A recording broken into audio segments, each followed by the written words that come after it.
few years ago, I lived in a small town. My family decided to move us 4 hours away to get away from all the drama. While my parents were out of town picking out houses, I brought my friend over and called up my cousins to take a little road trip. The place I wanted to go was pretty much off limits, but we were daredevils and wanted to experience something scary. We picked a place that was 2 to 3 hours away called Bryce Hospital. This place was supposedly haunted due to the history of it. It was a psychiatric facility where they would keep mentally ill people. There were rumors about how some of the patients were mistreated and tortured. As the population declined, they eventually shut down. Over the years, the building began rotting and succumbing to nature. We decided to leave around 11 p.m. so we could make it there by 2 a.m. The car ride was pretty fun, and we were all very pumped to see what we would find. We arrived around like 2:43 a.m. and stopped at the beginning of the dirt road that led to it. We sat there for a few minutes, contemplating if we should really do this or not, because we already had a bad feeling. After 10 minutes of staring at a dark road, we decided to go on. As we went down the road, it felt like it would never end. The grass was fully grown and there were branches everywhere. It was pitch black and we could barely even see the road. We finally made it to the building, and once we did, we all just stared in amazement. It was huge. The roof was rotted off and vines were growing all over the walls.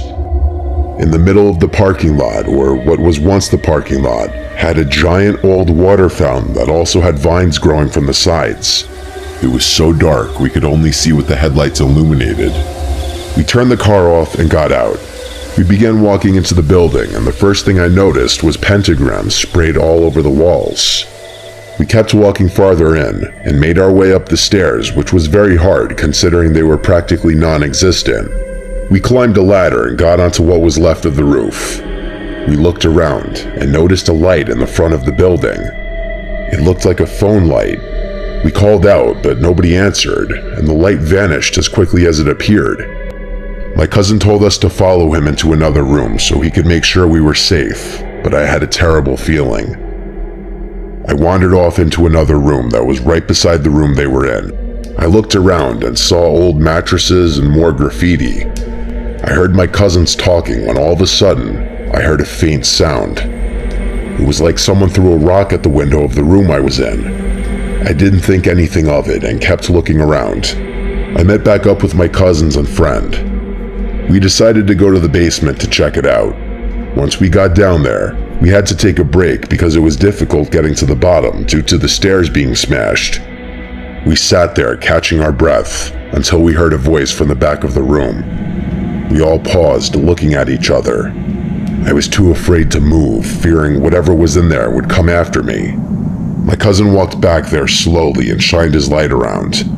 As the light reached the far end of the room, he saw someone squatted, looking towards the wall.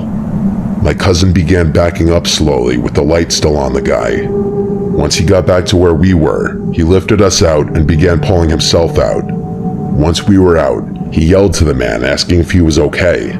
The man turned around and stared blankly at us. There was a moment of silence before the man let out wild screams. He began running towards us. We all started screaming and running away. We had no idea where to run, but ended up climbing out of the window. We ended up in the woods behind the building. I remember running and screaming because I heard the man right behind me.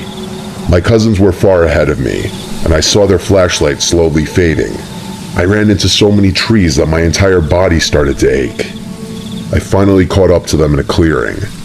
We found a trail and started trying to find our way back to the car, but we ended up going the wrong direction for an hour and decided to turn back and try the other direction.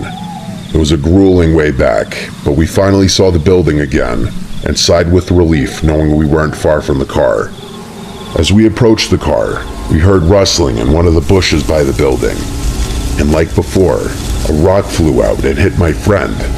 We saw the man emerge from the bush, and we had to make a run for the car. As we were running, the man was a decent length behind us to where we could open the doors and lock them once we got in.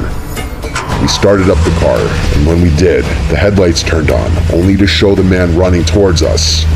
He started banging on the windows with a glass bottle. We put it in drive and took off out of there. whole entire time we were heading home, we sat in silence. I think we all felt the same sense of shock. My body was shaking. After that night, we never had any interest in urban exploring ever again.